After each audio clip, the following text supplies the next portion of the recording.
ఇక డీటెయిల్స్ చూస్తే TSPSC paper leak కేసులో సిట్ విచారణ కొనసాగుతోంది. ఈ కేసులో తాజాగా మరో వ్యక్తిని సిట్ అదుపులోకి తీసుకుంది.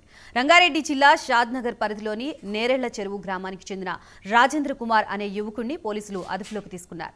టీఎస్పీఎస్సీ ప్రశ్నాపత్రం కొనుగోలుకి 10 లక్షలు బేరం కుదుర్చుకున్నాడని 5 లక్షలు అడ్వాన్స్ గా చెల్లించినట్లు సిట్ అధికారులు గుర్తించినట్లు తెలుస్తోంది. మహబూబ్ నగర్ జిల్లా గండేడ్ మండలం పంచాంగల్ తండాకు చెందిన డాక్యా పాటు సల్కర్పేట గ్రామానికి చెందిన తిరుపతయ్యలతో కలిసి రాజేంద్ర కుమార్ గతంలో గండేడ్ మండలంలో జాతీయ ఉపాధి హామీ పథకంలో కలిసి పనిచేశారు.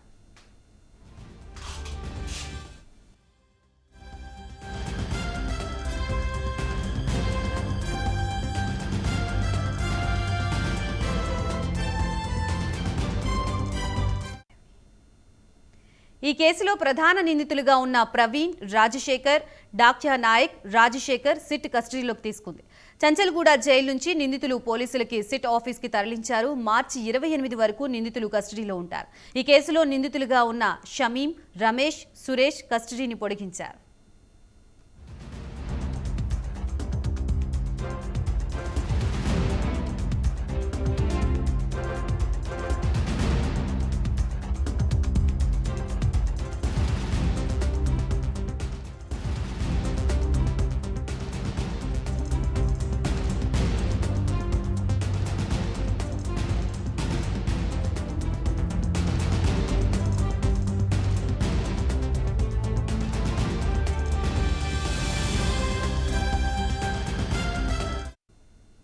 రైట్, ఇక ఇదే అంశానికి సంబంధించి మరింత సమాచారాన్ని మా ప్రతినిధి ఉషా ఫోన్లో అందిస్తారు.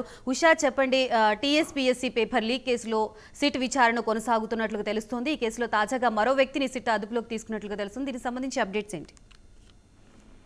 గాయత్రి, టీఎస్పీఎస్సీ పేపర్ లీకేజ్ కేసులో మరో అరెస్టు కొనసాగుతుంది. ప్రస్తుతం చూసుకుంటున్నట్టయితే టీఎస్పీఎస్సీ కేసుకి సంబంధించి నిన్న 6 మంది నిందితులు ఎవరైతే ఉన్నారో 6 మంది నిందితుల్లో 3 కస్టడీలోకి తీసుకున్నటువంటి సిట్ అధికారులు ఈ రోజు వైద్య పరీక్షల అనంతరం చెంచల్గూడ జైలు నుంచి వైద్య పరీక్షల అనంతరం సిట్ కార్యాలయానికి తీసుకొచ్చారు. ప్రస్తుతం చూసుకున్నట్లయితే మహబూబ్ నగర్ జిల్లా గంజేడ్ మండలం పంచాంగల్ తండాకు చెందినటువంటి ఢాక్యా సల్గర్ పేట గ్రామానికి చెందినటువంటి తిరుపతయ్య, రంగారెడ్డి జిల్లా షాద్నగర్ పరిధి నేరేళ్ల చెరువు గ్రామానికి చెందిన వ్యక్తిగా రాజేంద్ర కుమార్ గతంలో 6 ఏళ్ల పాటు ఈ మండలంలోనే కొనసాగుతూ ఉండేవాడు. జాతీయ ఉపాధి హామీ పథకంలో పనిచేసేటప్పుడు టీఎస్పీఎస్సీ నిర్వాహకుడైనటువంటి ఏఈ పరీక్షల కోసం హైదరాబాద్ లోని దిల్సుఖ్ నగర్ లో వచ్చారు.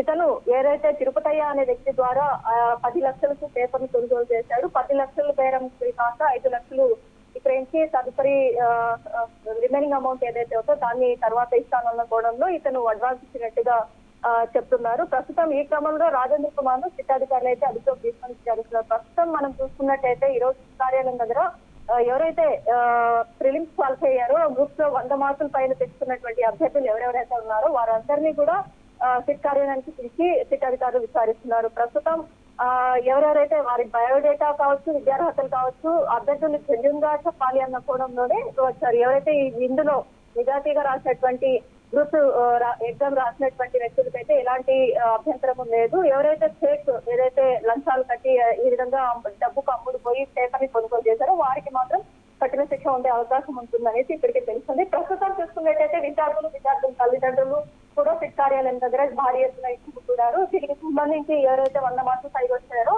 వారందరినీ కూడా విచారిస్తున్నారు. ఇప్పుడు మరో అరెస్టుతో ఈ టీఎస్పీఎస్సీ పేపర్ లీక్ వ్యవహారంలో 13కి చేరినట్టు అనేది తెలుస్తుంది. ఇది మొత్తము కూడా చైన్ లింక్ గా ఫామ్ అయ్యి మొత్తం కూడా ఈ దందా మొత్తం జరిగినట్టు టీఎస్పీఎస్సీకి మనం ఇప్పటికీ చూస్తున్నట్టయితే ఒకే సామాజిక వర్గానికి చెందిన వ్యక్తులే ఇందులో ఎక్కువగా ఇన్వాల్వ్ అయి ఉన్నారు. ఇందులో మెజారిటీగా జాబ్స్ కూడా వీళ్ళే కొట్టారన్న కోణంలో కూడా ఒక అభియోగాలు అయితే తీసుకున్నాయి. దీనికి సంబంధించి సిట్ ఎలాంటి దర్యాప్తు చేస్తుంది, అలాగే ఎఫ్ఎస్ఎల్ రిపోర్ట్ ఏదైతే కాన్ఫిడెన్షియల్ రూమ్ ఏదైతే ఉందో దానిలో ఉన్నటువంటి సిస్టమ్స్ కావచ్చు, ఆ ఎఫ్ఎస్ఎల్ రిపోర్ట్ కూడా ఈ సిట్ విచారణలో కీలకంగా కాబోతుంది. ఎఫ్ఎస్ఎల్ రిపోర్ట్ కూడా వచ్చిన తర్వాత ఇంకా కేసు కీలక పరిణామాలను చోటు చేసుకునే అవకాశం అయితే ఉంటుంది. Gayatri, right, thank you for the update Usha.